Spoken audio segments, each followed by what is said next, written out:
This late in the game, it's tempting to believe that Marvel has its origin stories down pat, with similar rhythms ushering in a new hero into the ever-expanding Marvel Cinematic Universe. The origin tale, however, gets a refreshing, fast-paced makeover with Jessica Gau's brand new, cheery fun lawyer show, She-Hulk, Attorney at Law. The series begins with Tatiana Maslany as the titular character. She-Hulk, aka Jennifer Walters, is an attorney and Bruce Banner's cousin who is preparing her closing remarks for an important case with the help of her paralegal pal Nikki and colleague lawyer Dennis. Dennis is less than helpful, suggesting that he should make the closing point, although Nikki is significantly more supportive. As the three prepare to enter the courtroom, Jen pauses for a moment before turning to address the audience directly and explains why Nikki mentioned Jen hulking out in court. While the sequence is a little record scratch, freeze frame in terms of speed, it serves to establish the series' meta-comical tone right away. We need to know how we got here before we can get into what Jen claims is the true tale,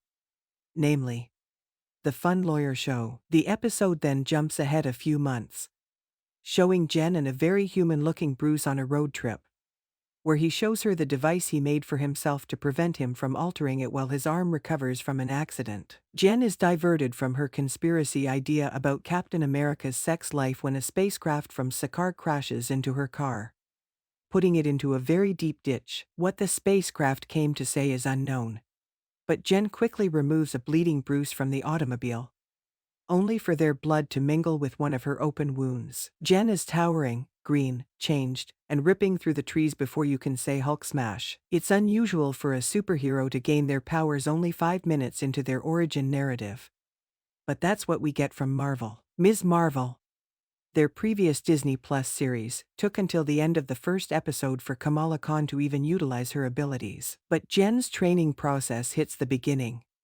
middle, and conclusion all in the first 35-minute episode, since her issue is ultimately not learning to control her wrath. While sequestered on an island in Mexico with Bruce, who has reverted to his smart Hulk form, she observes that management of her emotions, particularly fury, comes considerably more effortlessly to her than it does to him. Bruce might have an entire syllabus that requires years to complete, but Jen is a woman who lives in the world. As she correctly points out, as a woman, her every public waking moment is a question of emotional management and risk minimization. If she cannot manage her rage, she risks losing her job and, in the worst-case scenario, being murdered. Despite her claim that she has these things under control, there is something therapeutic in seeing her hulk out at times when many of us wish we could. She swallows her rage as Dennis instructs her to grin more during her closing argument before suggesting that he simply deliver the remarks himself,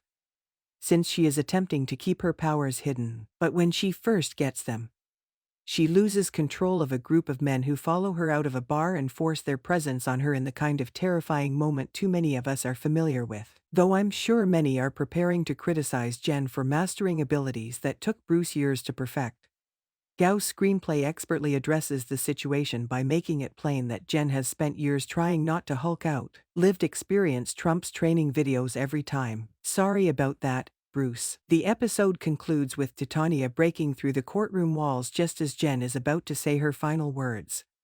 Having opted to return to her life and reject the mantle of superhero, she changes and comes to a halt before attempting to return to normalcy. We can only imagine how well that goes. If Ms. Marvel was a teen-focused coming-of-age narrative, She-Hulk is a procedural sitcom from the 1990s. There are plenty of touching moments, such as Jen pointing out that the magnificent superhero lifestyle that the MCU has shown us for the previous 10 years isn't all that attractive to folks who just want to live their lives without handing over their agency to mysterious government entities. Jen isn't interested in being a hero or the duties that come with it, and if Bruce can't construct her a device to keep her from changing, she'll just have to deal with it on her own. But at the same time, the show lets itself have some fun with the more grounded moments, like Jen wandering into a nightclub bathroom after waking up disoriented from hulking out. She is accosted by 4 drunk women who immediately make sure she is okay,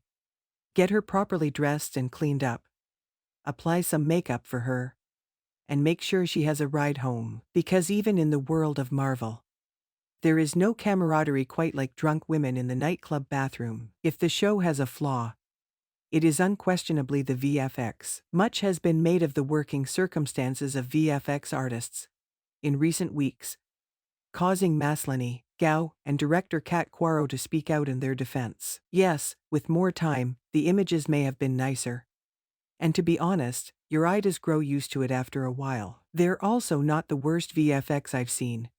And I think the backlash is a touch excessive. When entire sequences rely on computer-generated faces straining to emote rather than merely computer-generated effects, it gets annoying. Maslany and Ruffalo are superb actors, and their banter and comedy can be heard in their voice work. Hopefully, the debut episode of She-Hulk, Attorney at Law lives up to the trailer's promise, bringing a much-needed dose of levity to the Marvel TV landscape with Maslany, Gao, and Quarro, with more known MCU characters due to appear in the coming weeks, including Wong, Emil Blonsky, and, of course, Daredevil.